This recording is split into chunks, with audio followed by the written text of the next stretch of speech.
Will the next Westminster government look at immigration policy to reflect the needs of Scotland's labour market? Thank you. Immigration, an issue in this general election, a hot issue. Record net migration to the UK last year, extra 685,000 people. But Scotland faces a population problem. We're going to peak population 2028 and it falls after that. Megan Gallagher, the Conservatives have announced today as part of the general election campaign a visa cap. How's that going to help Scotland's labour shortages? So I think we need to look at immigration in a pragmatic way. We have got record levels, as you have rightly pointed out, but the issue is that we are not having immigration here in Scotland. So we do have people coming over to the United Kingdom, but they're then not coming to Scotland. And the question I have is, why are they not coming to Scotland?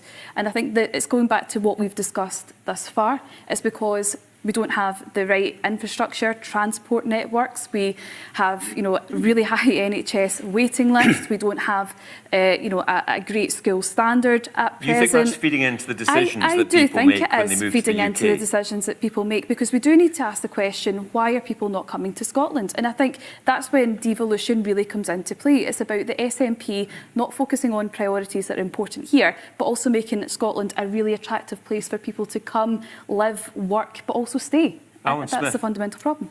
Yeah, Scotland does have a problem with immigration. We don't have enough. We need more people in Scotland, not fewer. So Scotland has a migration problem. The problem is we don't have enough migrants because Scotland has a declining working age population. So we need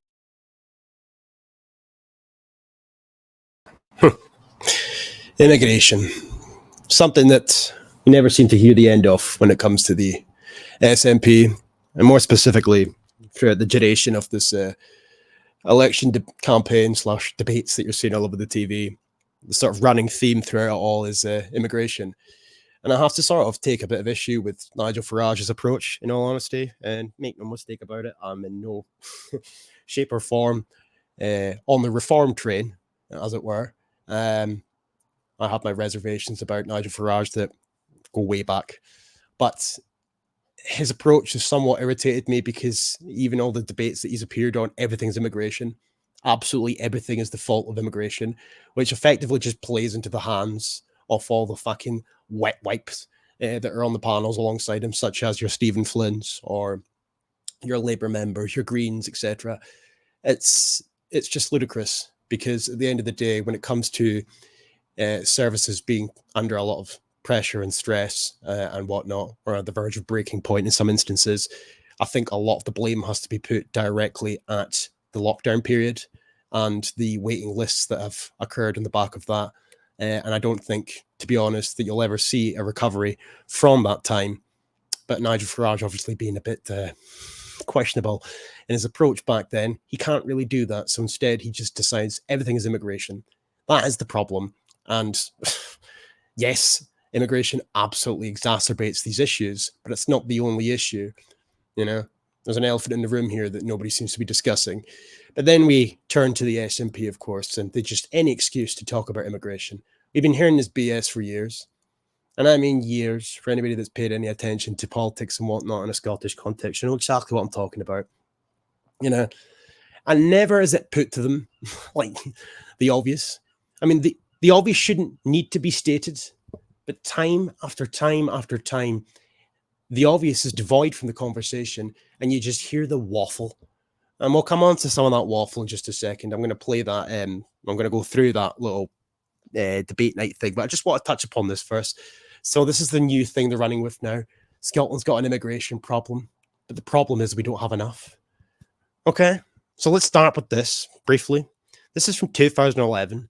Scotland's population reaches record high. Okay, then we'll come to this one. This is from 2018. You can do this with any year you want, by the way. Scotland's population reaches new high, 2018. Share this one instead.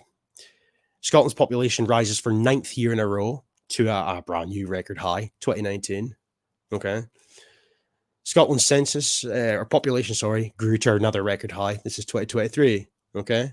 Every single year. Every single year. And every single year, it's always been attributed to immigration.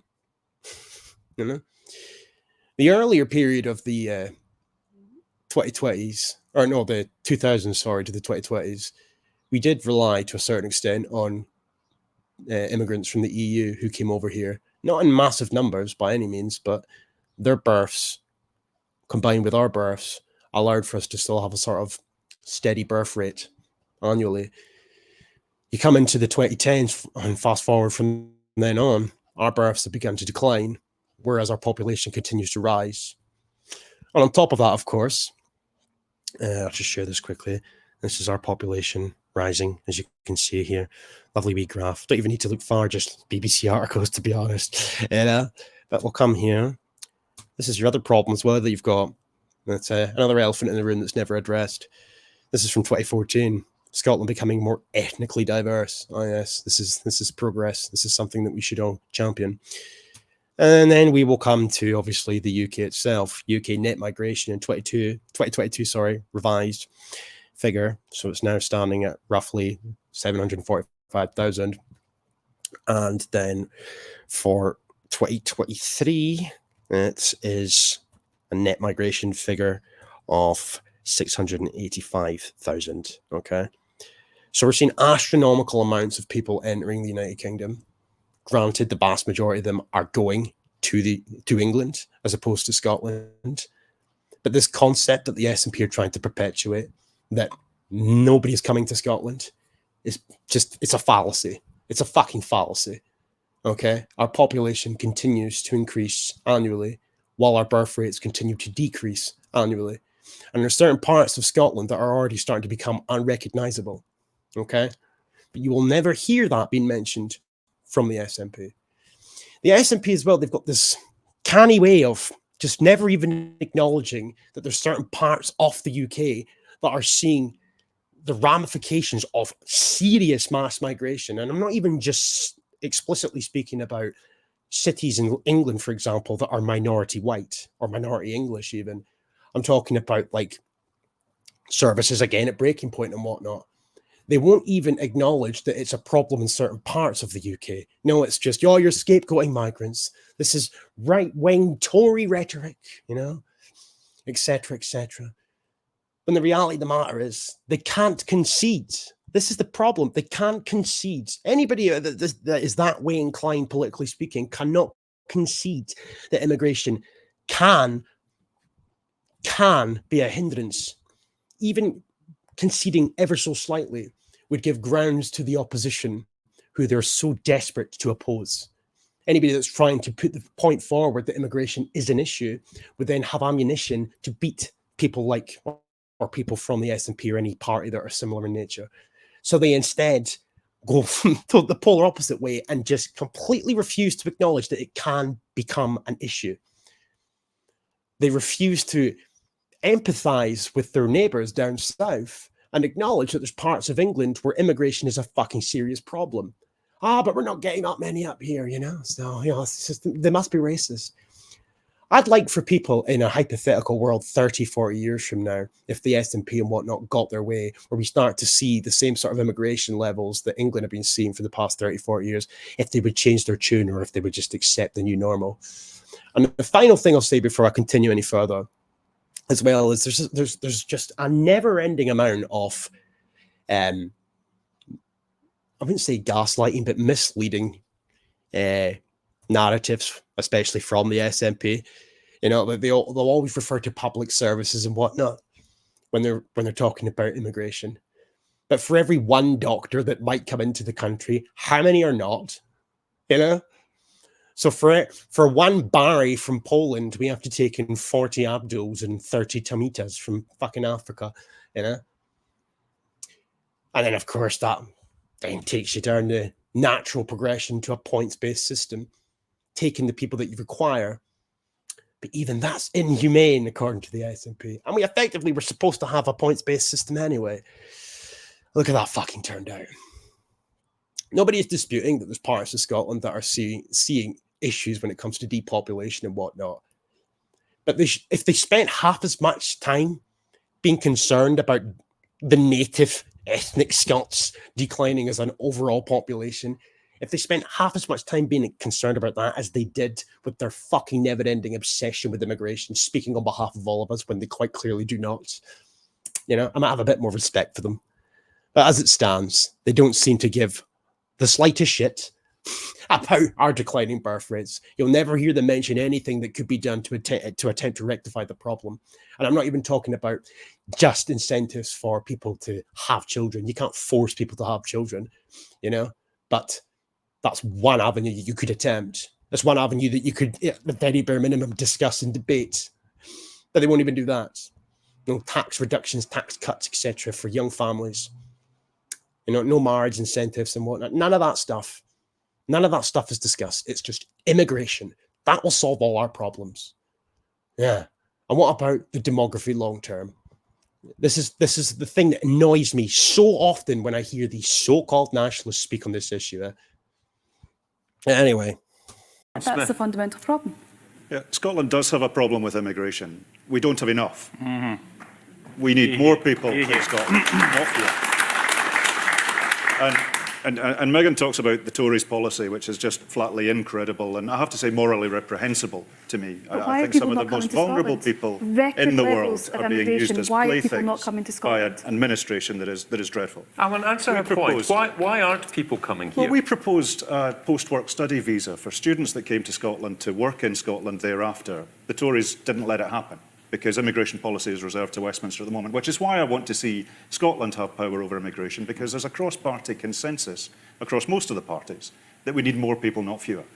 We've got chronic labour shortages across rural Scotland. We've got skills shortages across all of Scotland. And if you want to get particular things like joinery or work done, as the gentleman said earlier, you're waiting a long time because we don't have enough people to do it. So again, we need why more aren't people. those workers coming to Scotland? Well, that's where I would agree with some of what Megan was saying in terms of the access to housing, access to skills. We need to pay people more money, which is why we need to stop austerity and get more money into the whole of the system so that we stop dealing with the consequences of austerity and actually deal with the causes. Now, getting back into the EU will put rocket boosters on all of our businesses. Getting back into the EU will give us freedom of movement in and out for our young people to go and experience the EU, for EU nationals to come here and make Scotland their home. I mean, you heard him there. I'll let that wee bit play out. But this is what they always do, and it's just, I find it baffling that people fall for it all the time. They listen to this BS and they lap it up. So he says that the alleged Tory plan is it's reprehensible. It's reprehensible. The Tories aren't going to get in anyway, okay? But their proposed cap, that's reprehensible. And then he makes reference to the people being the most vulnerable people. This is how they perceive the outsider. Everybody's fleeing war. Everybody's a victim. Everybody just wants a better life. Everybody is deserving of sympathy. Everybody is deserving of a welcome, an open and welcome society. The red carpet treatment and whatnot. It's the equivalent of, if you try to assume it in the context of Scotland being the ivory tower and England, for example, being where shit gets real, for lack of better terminology. These people just remind me of, they epitomize the definition of what it would mean to be living high and mighty in an ivory tower. It's all very well and good for the likes of Alan fucking Smith, the SNP dickhead who used to be an SNP MEP, which is a total non-entity job if ever there was one, to sit up here and lambast a government for pretending that they're going to do something in the event of them winning an election they're never going to win. But regardless, lambasting a government that's pretending that they're going to do something about immigration because the vast majority of people within the country that they represent, by and large, are feeling the ramifications of it, while he sits up here in his fat arse when he's not reaping the benefits or lack thereof of the same immigration that people down south are facing. This stuff frustrates me to no end. And then he brings up the European Union, okay? The SNP have been doing this bullshit for years, and they're being very clever. If you want their fucking interviews and whatnot, especially over the last few weeks, you clock on to the sort of repetitive nature of, and to be fair, they're all doing the same thing, really. And our Starmer, rotten Tory government. That's all he says, 24/7, Keir Starmer, my dad's a toolmaker, 24/7. Nigel Farage, immigration. Angela Rayner and whatnot, don't even fucking know what she's talking about, just babbling on about numbers. Then we come to the SNP, and it's just the same BS, just sliding into the conversation, blaming the cost of living crisis, even though there's like inflation in other parts of Europe and whatnot, but we won't talk about that's the Tories' fault. Okay, but then they slide in, they bring up austerity, they then bring up the cost of living crisis, the Tory-made cost of living crisis, then they slide in Brexit. Yeah. And of course, it's subversive in nature because they have got a narrative that's been playing out for some time. And again, this goes back to like my wee video I made a few weeks ago on my channel, just a wee 2-minute thing. It was a clip from a stream when I made reference to the softball BS and the sort of narrative that they've managed to create, and they're never held to account for their lies. They've managed to construct this narrative that would have you believe, and admittedly, see if it was exactly how they would have you believe that it was, then they would have a case that I would sympathize with. But as it stands, they did everything within their power prior to the 2016 referendum to ensure that the UK didn't leave. They then, in turn, took to their members and whatnot days before the referendum and fucking told their members that if they wanted a referendum on independence, then they needed to vote to remain, going so far as to say that if they voted to leave the EU, they wouldn't get another referendum. So naturally, some people voted accordingly. And what did they go and do? Oh, everybody wants to stay in the EU. And it's just the total short memories. Then they've revised their history as well, So then I pretend that the referendum in 2014 only went the way that it did because, we were promised the only way to stay in the EU was to vote to remain in the UK. But if you really think about it, it should have been self-explanatory because we weren't a member of the EU to begin with. It was the UK. Thus, if we were to leave the UK, we would subsequently have left the EU. And if it was really about the EU back then for the SNP, then explain why the SNP were hell-bent on campaigning for independence in the first place, because by their own logic, we were campaigning to leave the EU in 2014. Yeah, I could ramble on and on and on about that all day long, but the point is, though, he brought up the EU and he said, we get back into the EU, boosters and whatnot. What about all the fucking years that we were in the EU? What about all of the years that the United Kingdom was a member of the EU? An EU that, by the way, the SNP back in the day opposed when it was the EEC, but we won't talk about that either. The only reason I bring that up is because when you listen to their nonsense, they go on about it as if we all walked in there singing Kumbaya together back in the day, as if it's always been this glorious union and whatnot. The family of nations, bullshit. Regardless, starting to get heated and off topic, so let's stick to the point. He made reference to, if we could just join the EU again, and it'll be like boosters to all and whatnot. All the years that we were part of the EU where we could have exploited freedom of movement, the problem wasn't exactly rectified, was it? No, it wasn't. And in the years since we've left, when immigration has been fucking sky high, the problem's still not being rectified, is it? Despite our population reaching record highs year upon year. So it begs the question, what would really be different if they had either devolved immigration powers or their alleged independence? What would be different? Not a lot, really. Because despite not having devolved immigration powers at their control, they've still got the ability to attract people who wish to come to the UK. And for whatever reason, thankfully, they're not coming to Scotland in the sheer numbers that they're coming to England in. So it's more bullshit. It's more lies when they try to tell you, or when he tries to tell you, and they will all try to tell you, but all of your problems would be solved if we just went back into the EU one way or the other. It's just nonsense. It's absolute nonsense. Rocket boosters on all of our businesses. Getting back into the EU will give us freedom of movement in and out for our young people to go and experience the EU, for EU nationals to come here and make Scotland. And actually another thing I wanted to point out there with that little quip from him. For all this song and dance that they're all displaying when it comes to their alleged concern about a decline in our population, they seem to be really over the moon with the idea, the possibility of returning to the EU to allow our young to all fuck off for pastures new. Surely you'd be wanting to keep your young here. Now, I'm by no means saying that we need to implement some sort of authoritarian regime to prohibit any of our youngsters from wanting to go searching for a better life elsewhere and take advantage of my freedom of movement.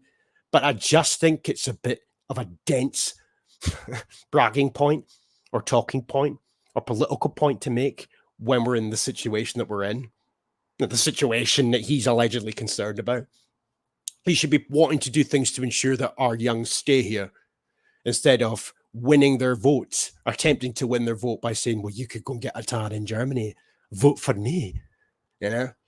We should be putting things in place to ensure that they stay here or to entice them to stay here or make them want to stay here. But no, it's fine because we'll just import people. Of course we will. All of our businesses. Getting back into the EU will give us freedom of movement in and out for our young people to go and experience the EU, for EU nationals to come here and make Scotland their home. That's a fantastic boost that would be great for us as a society and as an economy. Scotland's tragedy for 200 years was that we exported our people. And it warms my heart that so many people have chosen to make Scotland their home. And if you're here, you're one of us. Scotland needs more people, not fewer. And it grieves... So cringe. You know, he makes reference to all of our diaspora. There's another idea that I've put forth before myself, and I'm by no means a political figure. I'm just saying that's the sort of thing that I would assume any nationalistic government would kind of look to try and introduce. Would be trying to figure out, determine, discuss, debate, arrange, regardless, do something to try and put a plan into motion about getting some of our diaspora to potentially come home. But no, it's no. That doesn't matter. There are people, as he said himself, but it doesn't matter because you come to Scotland, regardless of where you come from, you're one of us. Really, what a grand solution that is. You can look at that through the lens of Alan Smith and all of his ideologically fucking delusional peers and see that as happy clappy, kumbaya, progressive, inclusive, and you know, a good way to view the world. Or you can see it for what it is, and it's cancer in the sense that nobody's thinking about the long-term ramifications for us on a demographic level. You know, no concern is expressed whatsoever for our declining birth rates. And I mean, Alan Smith himself, well, if we were back in the EU, all our young could maybe fuck off into the EU and whatnot, take advantage of freedom. Oh, that's great. So we're not having enough babies, and then the young people that we do have, you wouldn't care if they buggered off you anyway, yeah, because we'll just import people, in theory. Great stuff, mate. Me that both the Westminster parties have adopted this anti-immigration agenda, which is so dangerous. And I don't want to see Scotland's immigration policy set by Nigel Farage or fear of Nigel Farage. And that's what we're seeing from both the Westminster parties. I'll let it play a wee bit more in a second, but this is what I was talking about near the beginning of the video when I was making reference to like the ivory tower comparative. Okay. Oh, Labour and the Tories, they're this anti-immigration policies. You know, why though? Why? I'm not saying any of these two parties have any intention of actually implementing the things that they're discussing and claiming they're going to implement if and when they're elected. But the point is, though, there's an ever-growing sentiment amongst the population due to the ever-increasing amount of immigration. But Alan Smith, as well as his little SNP comrades, sit up here in their ivory tower, metaphorically speaking, and they lambast people down there, and they lambast other political parties for claiming they're going to implement things to try and rectify the problem. As I said, 30, 40 years from now, do you really think you'll have the Alan Smiths of today speaking the way that they are speaking at present? But then, when your town, your city's completely unrecognizable, you think things are bad now with the cost of living? You think things are bad now with ever-growing waiting lists and whatnot? Let's just see what happens in 30, 40 years' time from now. I wonder if Alan Smith is still alive and he's still in politics. Will he have changed his tune? Or will he have just embraced it for what it is? The multicultural dream. Hear from some people in the audience. Lady in the blue top. That people are choosing not to come to Scotland, that's not the case. I think it's, as you said, historically we always had people coming here, especially as part of the seasonal workforce. The minute we were taken out of the EU, we could no longer rely on those people to come to Scotland. We couldn't get them working in our NHS, we couldn't get them working in our hospitality because it's too hard for them to come here. It's not that they don't want to come here, they do want to come here, they just can't. Thank you. And gentleman with the beard and the glasses towards the back. Yes. Rishi Sunak has in fact actually whipped up fear by concentrating on the rubber boats and the immigration across the Channel. In reality, the whatever it is, 40,000 that have come in that way, in fact, is a small fraction of the total net migration, which is running at somewhere around about 600,000. So, in fact, we've got this problem, in fact, of people, in fact, now unable to come as a function of the limits put on the number of visas, which, in fact, we're going to actually allow in, if, in fact, of course, the Conservatives get their way.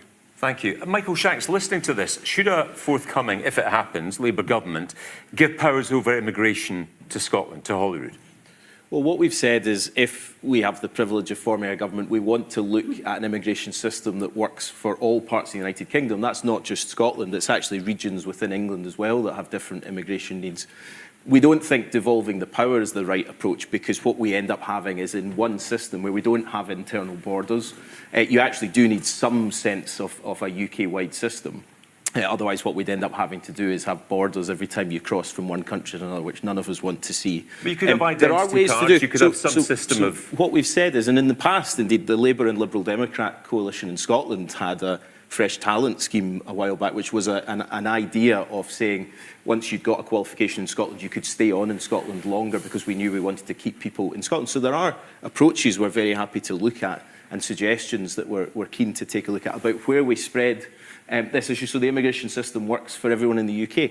There are particular economic issues in Scotland, but I think we can't detach the issues that we've just been talking around housing in particular, around pay, for why people are not doing those jobs in Scotland itself.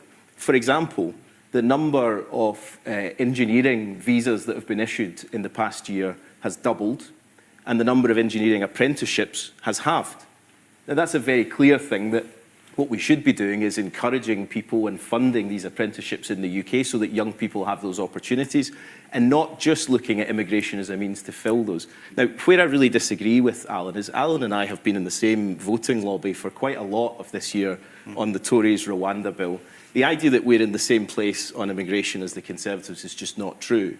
Well, the Rwanda bill, as the gentleman said at the back, it will fix a tiny part of this issue. Nigel Farage it won't has resolve said the issue that at all. he's suggesting that we should have net zero immigration because that would encourage people here to get back into work, economically inactive people here. I'm not going to give any credit That's another problem about us not speaking about Brexit. If we were having a really mature, open debate about how damaging Brexit has been, Nigel Farage would have been dragged over the coals, every one of his lies revealed, and he wouldn't even exist politically now. It's because we have failed to raise Brexit that we've allowed these charlatans to continue to have some kind of veracity and existence. But we do have record numbers of net migration to the UK after Brexit, post-Brexit. I think, look, you've got to view migration as a river of humanity, which... Oh, I mean, so he tried to blame Brexit. I don't even know who this guy is, by the way, but he tried to, oh, this is all the fault of Brexit. And then, to the credit of Stephen Jordan, he did say that we have seen record net migration. The guy malfunctions and goes, well, we have to see migration as a river of love, or whatever the fuck he said. This is the sort of tripe that seems to be so rife with people that are this way inclined in an ideological perspective, from an ideological perspective, sorry. Whether it's your Alan Smiths, whether it's your Paul Sweeneys, your Patrick Harveys, your Stephen Flynn's, your Nicola Thin Lips, or even this guy here, they're all the same, And as for Brexit, just on each side, though, I mean, even that's kind of getting annoying now. Like, they constantly bring up Brexit and blame Brexit for everything. I mean, let's be honest here. Brexit allegedly came into effect at the beginning of 2020, and that was the exact same year that, like, 2 months later, the entirety of the world shat itself, and we all went into Operation Lockstep. So it's kind of difficult to determine what's really the root cause of a lot of our financial woes, especially when, as 2020 turned into 2021, etc., the economy was shut down and whatnot. We were printing money like there's no tomorrow. You know, we've got plenty of money for Ukraine and whatnot, etc., but there's nothing for the NHS. You know, but yeah, it's just plain Brexit. You know. Very good, mate. Very good. I'm gonna listen to this guy's pish because it's half an hour long now. I'll get to this guy here because this is fucking remarkable. Now, I thought the SNP were bad. I mean, don't get me wrong, they are bad, but this just need to get it to the right bit. Bear with. There's a tremendous, Don't care. I think, quite a... So I find the anti-immigration debate both morally reprehensible, but also economically illiterate. Hear, hear. Now, if you look at some of the people that are coming across in the boats are the most vulnerable people in the world. They've taken their families from their homes, war-torn homes, across in the hands of gangs, on rubber boats, where many of them lose their lives. So what control And should there be? let me just finish this. This is really important that we understand these are humans. Well, we know that. Who did, no. The debate too often dehumanises these people. We need to understand it could be my son, it could be your son, it could be your daughter that could be going across the seas, and we treat them like numbers. These are people that deserve respect. That's why we need to discuss these people. Yeah. But there's also something inspirational about these people. That these people are incredibly talented. They've got great engineering. If you're going to take your family from one side of the world to the other, there's a bit of go about you, isn't there? These are the people we should be wanting to have in our country. So why... Oh my God. I mean, I've heard it all now. I've heard it all now. Again, just to sort of pull some of that apart bit by bit. We've been hearing this rhetoric for years now. They're all fleeing war and persecution. They're all putting their life in danger, risking their life to seek a better life, getting embroiled with smuggler gangs and whatnot. Failing to address the elephant in the room here that they traverse the European continent, jumping from country to country, all of which were safe, of course, you know. And of course, on top of that, we're automatically placing the assumption on each and every single one of these people who end up in our country via the English Channel. We're placing an automatic assumption on them that they're all innocent victims, torture victims, fleeing war, fleeing persecution, refugees, dare I say. And a lot of them are playing into that. I mean, for every one person that comes over in a dinghy with a child, how many are just single men? What about the Albanians? What about the people that are coming from fucking Vietnam and parts of Africa that aren't war-torn? You know? It's not our responsibility as a minuscule island to take in the entirety of the world. But according to these progressive, limp-wristed arseholes who do not speak for the people, that's exactly what we should be doing. And anything other than accepting each and every one of them and being humane and compassionate is deemed to be bigoted, far-right, right-wing, etc., etc. It's just nonsense. And just to finalise my point there, I have never heard such soy. Oh, they've got a bit of go about them because they're breaking the law. Yeah. Oh, that's the kind of people we want here, is it? Tell me, Willie Rennie, mate, what kind of people are they? Because the laugh of the matter is, more often than not, nobody's got a fucking clue. Jesus. Why are they not coming to Scotland at the moment? That's Megan Gallagher's point. Yeah, I know, but it's very small beer, isn't it? I mean, it's, for goodness sake, we need to look at the big picture. Of course the SNP are terrible. Of course they've got terrible public services. Of course that's the reason. But the big picture here is how do we get the right people into our country to drive our economy? Because, let's say, for instance, the students we can get in our universities, they are some of the best in the world. They can drive the ingenuity of our universities. The people who pick berries on the fruit farms, they can come from all over the world to do that. It's some of the best produce, food and drink produce that we've got in this country. These people are a great talent, economically beneficial, but morally such a powerful case. So let's make the case, the positive case for immigration, and let's get rid of the fearmongering. Let me just...